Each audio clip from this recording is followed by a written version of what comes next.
Welcome back and thanks for staying with us. Now we're moving right into the conversation. We have Dr. Emmanuel Agogo on the line. He's an international global health consultant. Good morning, Mr. Emmanuel. Please kindly unmute your microphone so that we can hear you. Good morning. I hope you can hear me clearly. Yeah, we can. Thank you very much for joining us on the show. Great. All right. Now let's get right into it. First, I would like you to tell us about the Ebola virus and then why this is quite different from what we have known in 2014. This is called the Bundibugyo virus. Please educate us on that. Yeah. Okay, so Bundibugyo is it's a strain of the Ebola virus. So essentially, what has happened is that historically, the Ebola virus family is one that over the years, along the line, another strain of the virus jumped from the wildlife into human beings and it's causing disease. So you have the Zaire strain, you now have this strain, which has also been there for several years. Essentially, what we to take away from this is that it is still the same Ebola virus. However, it's a strain that has never been seen in West Africa. It's been the outbreaks that have occurred have been in East Africa. It's a slightly different strain to what caused the Ebola pandemic in 2013 to 2016 in West Africa. So those are some of the key thoughts around this. It's still the same virus. It's still the same virus. It's still the same virus. It's still active. But we need to be aware that it's a slightly different bug. Okay. Now, what does that mean regarding the treatment of this virus? Because we have precautions put out there when this broke out in 2014. So now we know that it's not necessarily an airborne disease. You can get it through bodily fluids and what have you. But with this variant of the virus now, what are the things that we need to know? What does it speak to? So it's the same precautions. It's the same interventions that we should still adapt, right? Primarily, it is a viral disease, what we call a viral hemorrhagic disease. Okay. Essentially, what happens with viral hemorrhagic diseases is that it breaks down your immune system. It breaks down your what it does is that it breaks down your immune system. It breaks down your blood clotting mechanisms. And it has complications, which includes damage to your kidneys, as well as it's what's called multi-system dysfunction that it creates. Essentially, there's no treatment for Ebola, particularly this strain. In fact, the diagnostics for this are very weak. So what we're finding is that the tests that are available are easier, are more functional with detecting the other viruses, other strains than this particular strain. And also there are no vaccines, and therefore we are in a tight spot. So the only way to address this is still going through prevention. So infection prevention and control interventions, such as making sure that where cases are identified, certain protocols are observed in managing the cases. And then you supportive care. If you have someone with kidney dysfunction, you manage that. With hemorrhage, you manage that. And with additional infections, you manage that. So that's from the point of view why it is it's risky and why it's a real challenge. The other key aspect is really preventing spread. So that's why you see that interventions may be put in place to say, have you come from a high-risk area? And if you have, then what will be done will be to think about triaging. So finding out if you have symptoms, if people have symptoms, they don't have symptoms, then you monitor them. Pensions that are being used on the ground are essentially contact tracing up to say who have they been in contact with, and what do we need to do to make sure that if they do develop the disease, they get the care that they need. So those are still the primarily core, what we call primary prevention interventions that are still adopted at this stage. Okay, and of course, we've seen that in the past.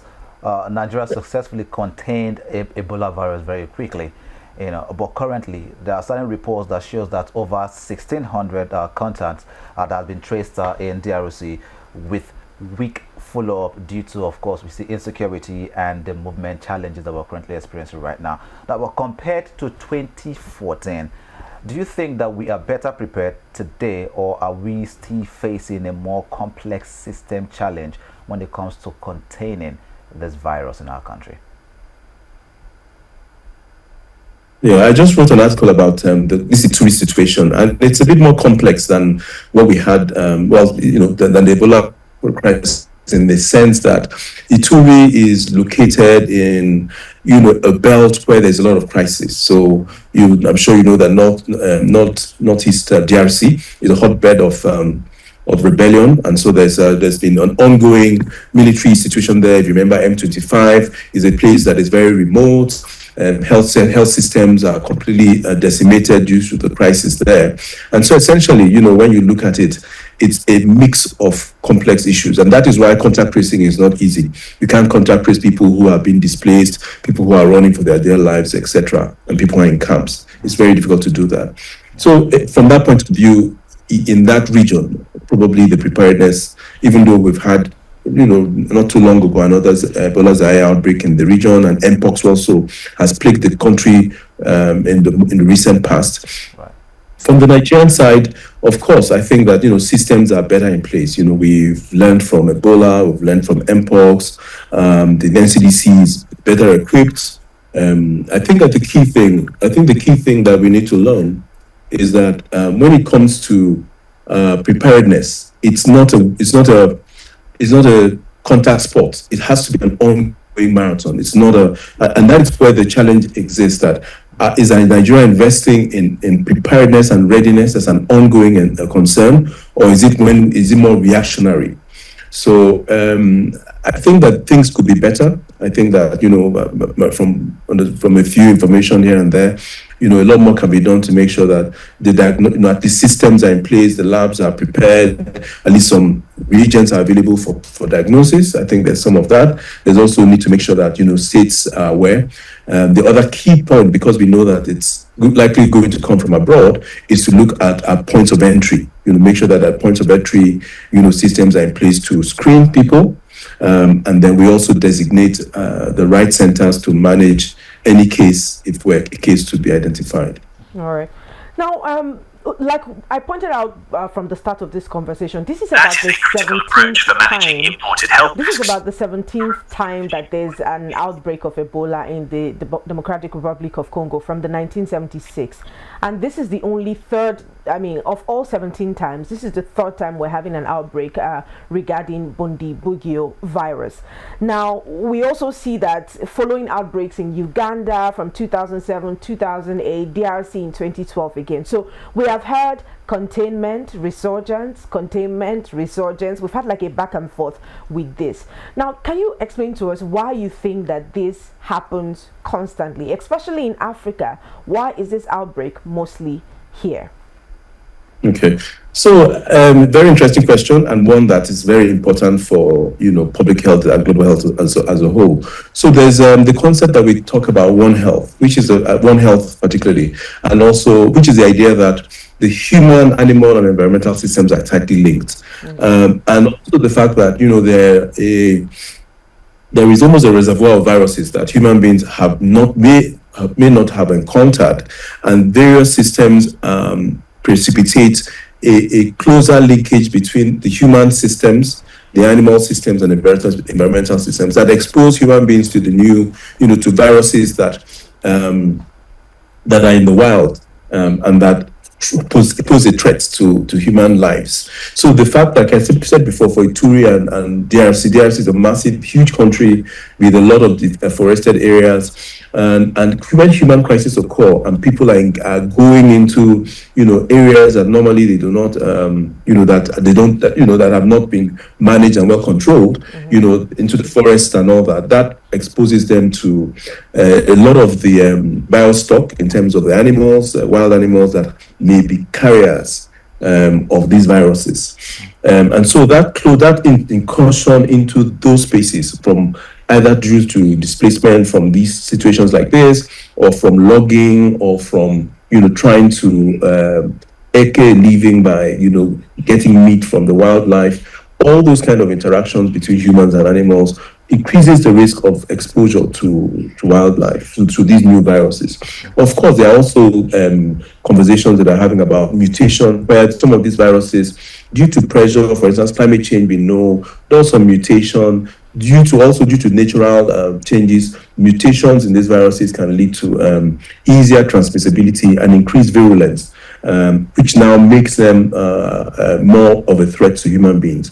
There is a small risk that we keep talking about, not maybe in this context, but of dual use, where we think that in the future, there might be risks from people who have malicious intent also beginning to manipulate viruses to cause terror. So there's a wide range of reasons why this problem is not going to go away, and we have to build systems instead to be prepared and to keep monitoring and surveilling ahead of the occurrence of such outcomes. All right. Now, talking about a risk, Doctor, we also see that data shows that these viruses are now being concentrated in high mobility areas like the mining and, of course, the border towns where we have population movement that, of course, is still very high. So what role does human movement and crowded living conditions play in accelerating the spread?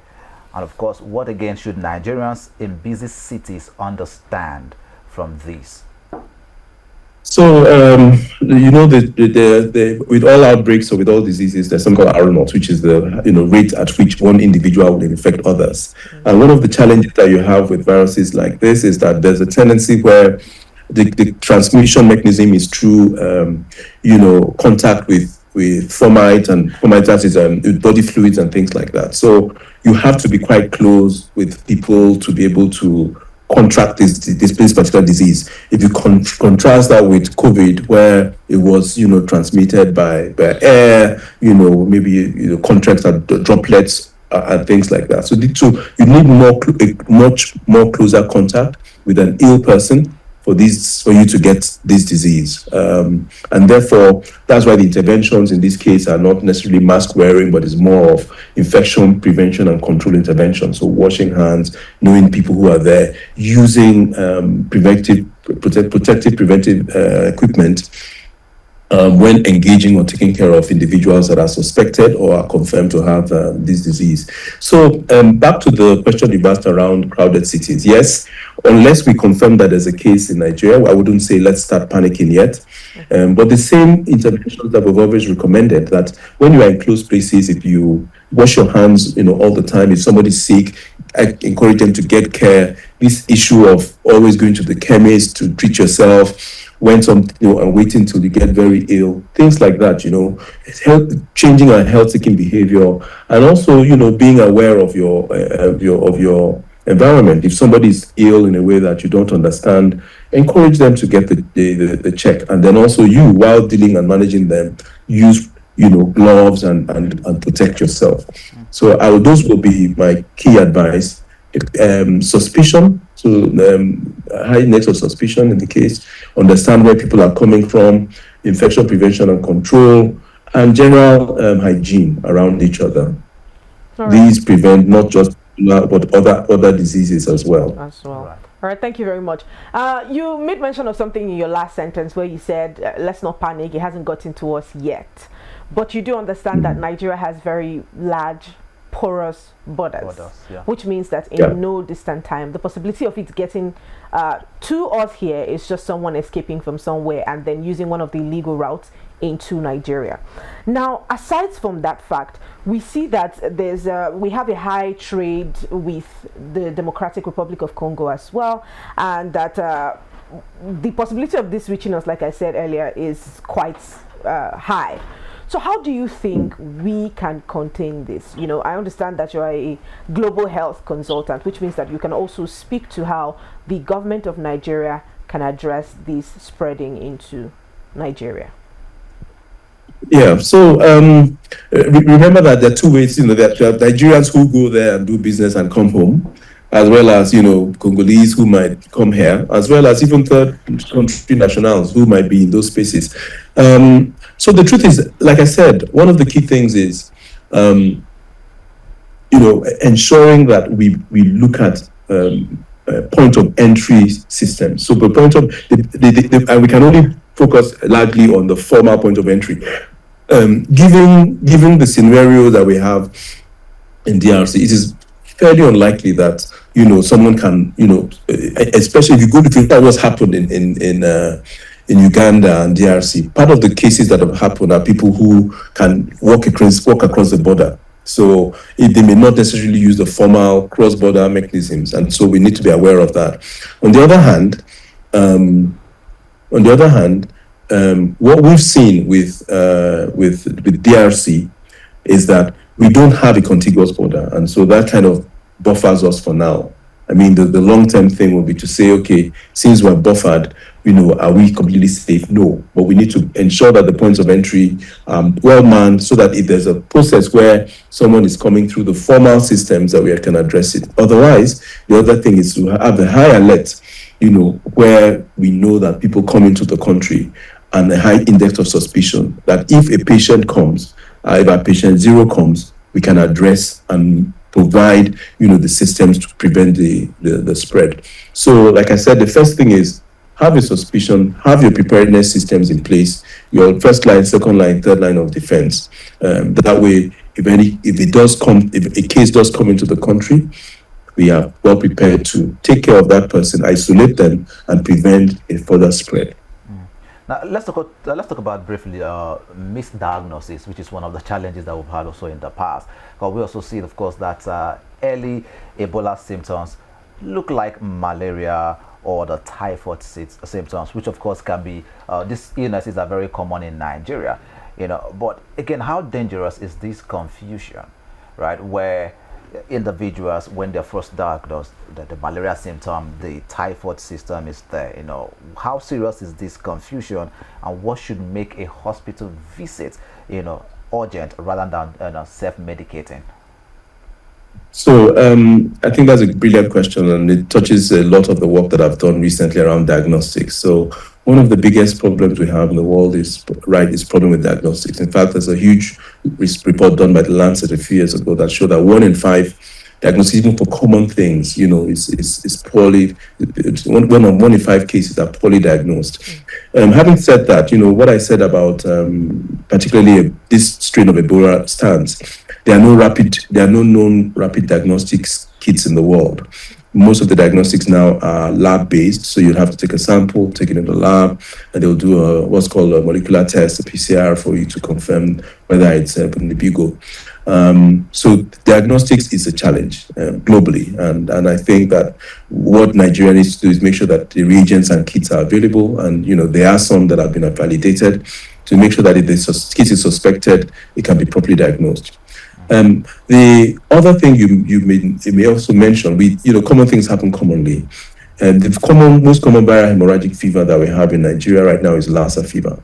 Yeah. We have cases of Lassa, and I can assure you that the way Lassa presents is actually very similar to the way Ebola presents. So it will be very mild, vague symptoms like malaria, but you will start seeing complex things like bleeding, bleeding from the nose, excessive bleeding from the nose, or sometimes in extreme cases the eyes. But you would now see that or you see bruises that are not going away, right? Or someone who's completely very sick, and you cannot really make sense of, you've had maybe they've treated with malaria and nothing has happened. So I think those are the real challenges that we need to address. All right. Let's speak on social and behavioral change. Because every time conversations about Ebola outbreak comes up, especially in communities or societies like the Nigerian society, you would hear safe burial practices come up as some of the conversations. What are some of the social and behavioral patterns that we need to change as Nigerians and maybe Africans to curtail the spread and resurgence of the Ebola virus? So the behavioral change links in really to starting from prevention. So from VHFs generally, we need to think about a scenario where people, their approach to eating wild meat and dealing with dead wild animals has to change. Also, the issues that I've talked about, prevention cases and IPC prevention of to exposure, and then ensuring that people are adopting very critical hygiene measures Some of those interventions are very critical. And then down to diseases like Lassa, the way you handle your home, managing rodents around your house. So all those interface between the human, animal, and environmental need to be completely addressed.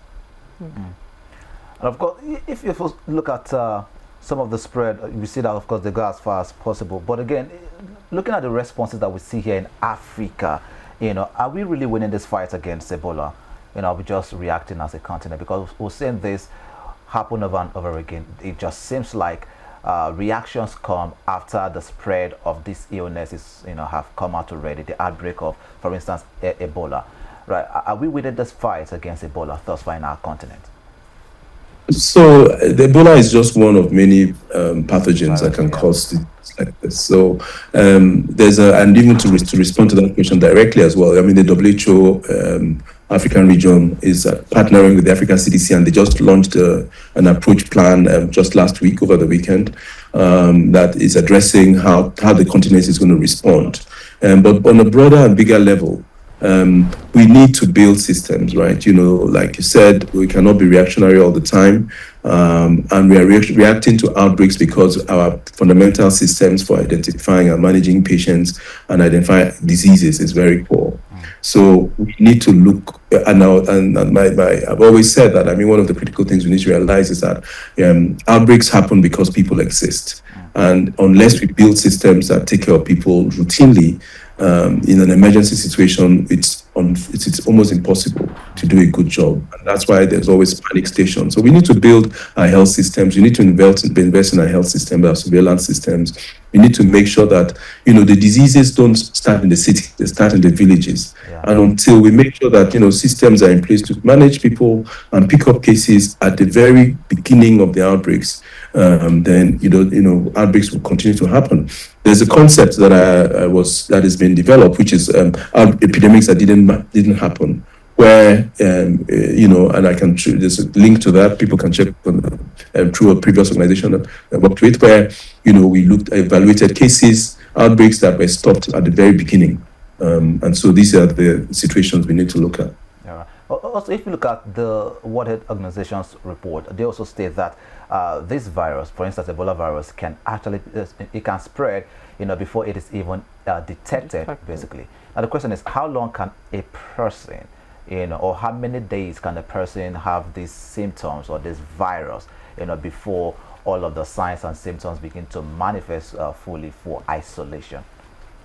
So, the one of the things we need to consider is that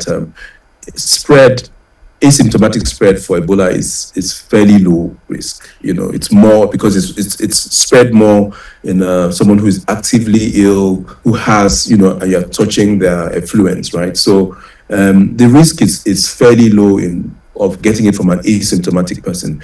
Okay. People will be symptomatic before you get Ebola from them. I think that has been the pattern.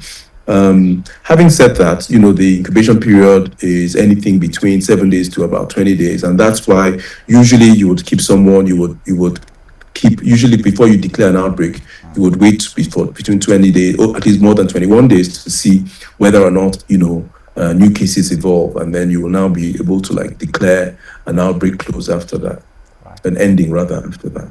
All right.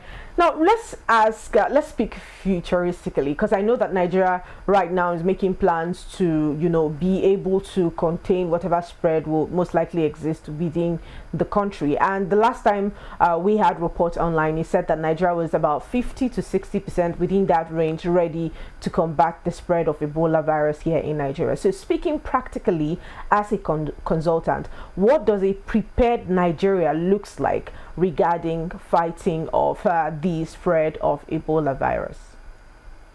So I would like to extend that question to say not just Ebola virus, but what does a prepared Nigeria look like for any type of outbreak? Because we have annual outbreaks of Lassa, annual outbreaks of cholera, which we know will happen every year, and yet thousands of Nigerians die every year from these same diseases. So, and then we also have, of course, the childhood diseases like measles, we have malaria, but we have outbreak diseases that we know will happen, and like clockwork they do. and yet we don't put the systems in place. So for me, one of the systems will be that there are so many tools available to do predictive modeling, predictive analysis. You can almost identify and predict where cases will emerge from many diseases. You can do risk analysis. And even though we have what we call multi-hazard preparedness plans, many of those plans are unfunded. Many of those plans are academic. And so we need practical plans that help us, and systems that help us pinpoint where outbreaks are likely to happen and then address them. So for DRC, for Ebola particularly, where do the flights from DRC come? I mean, which are the airlines that are likely to have patients who from DRC? Almost with the data available, you can almost triangulate who has been in those regions from Uganda or from the Ituri region, who we think are at risk, which airports are they landing, how do we check on them before they do, what pre-boarding systems are in place. So there are so many systems that have been developed that we've learned from COVID that we can apply and make sure that we prepare for the first case and ensure that if the first case comes in, it ends at the first case, just like we had during Ebola. All right. How about health workers protection? Because we also see that health workers basically are like the first victims, of these outbreaks due to exposure. Basically, what are some of those mistakes that you've seen health workers, do that exposes them, and of course, what can be done to ensure that our health workers are protected? Because these are basically the first responders, and of course, they have always become the first victims, due to exposure to the patients of these outbreaks. Again, I want us to also bring the problem home. We do have annual cases of healthcare workers dying from Lassa, which is, like I said, the same kind of group of disease, like a VHF, like Ebola. And what happens? Oftentimes, you have patients doctors or nurses or cleaners who manage or take care of, or even family members, unofficial carers who take care of sick people who, without the precautions, without gloves, without masks, and they have these symptoms that we know are likely to be viral hemorrhagic fevers. And healthcare workers, unfortunately, are always, almost like an index of the severity of a disease like this. The same thing has happened in DRC and Uganda, where some of the first casualties have actually been healthcare workers. It will be a tragedy if that again happens in Nigeria, and we do not put things in place to avoid it. All right. Thank you so much, Mr. Emmanuel. But just to wrap up, the United States historically used to be the biggest funders of global health, and now we see that they have dramatically cut their foreign aid. What does this mean practically for outbreak containment in Nigeria and Africa? Well, the impact of the America First strategy has been massive. I mean, without saying the least, it's been a huge impact on funding, not just because they've cut funding for all sorts of health system interventions, also because they have limited their own funding to their CDC. So the function with the CDC, as the American Centers for Disease Control, has been very pervasive. They've been a real support to many countries in outbreaks. They've been, you criticize them for their shortcomings, but yes, it's been an issue. And in the case that we find ourselves, one of the things we need to realize is that with regards to this outbreak, we need to think about, what happens next. Countries need to step up. Countries need to take charge of their own health.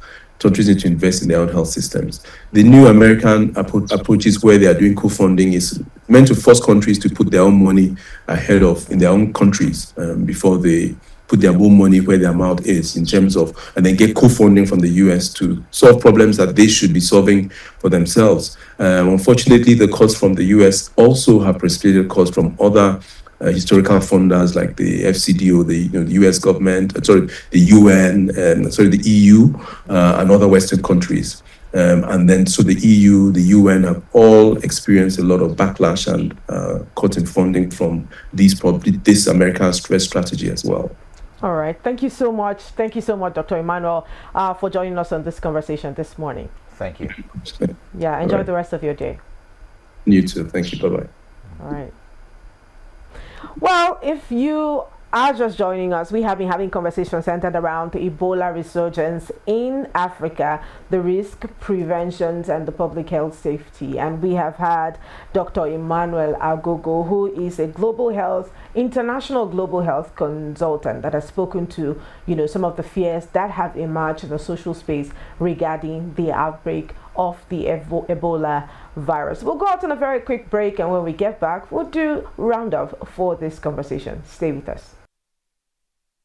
Welcome back, and thanks for staying with us. It's still Rapid Done right here on Rapid TV, and we have just concluded conversation centered around the resurgence of the Ebola virus right here in Nigeria. And if you follow through with the conversation, you'd find that the Bundibugyo virus is a variant of the Ebola virus. So yes, all precautions that were advised at the outbreak of the Ebola virus and how it was contained in 2014 are the exact same precautions that you should take right now. Our guest, Dr. Emmanuel Agogo, who is an international public health consultant, has given us a few tips on how to live at this time. Yes, Nigeria is not the epicenter of the outbreak right now, but because of our porous borders and we do not have very strict immigration laws, the possibility of that getting into Nigeria is quite high, which means that we need to stay safe out there. Again, it is not an airborne disease, like our guest has said.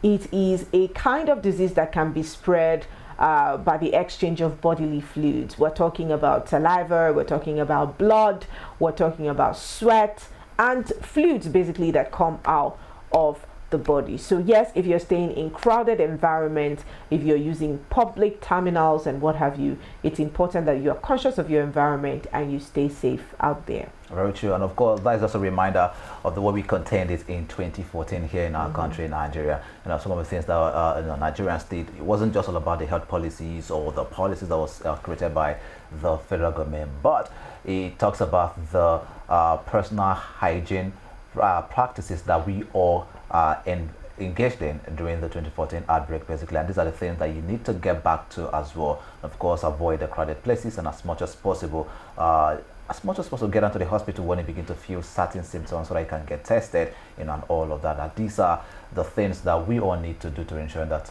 we live a more healthy life in our society. Basically, just like our guests have said, of course, currently we don't have that outbreak in our country, Nigeria, but of course, preventive measures, staying safe is really important for all of us, basically, right now. Thank you so much for joining us on the conversation this morning. Just to remind you, we're active across social media platforms, on Facebook, on Instagram, on X. It is at Rapid TV. On our YouTube page, it is at Official Rapid TV.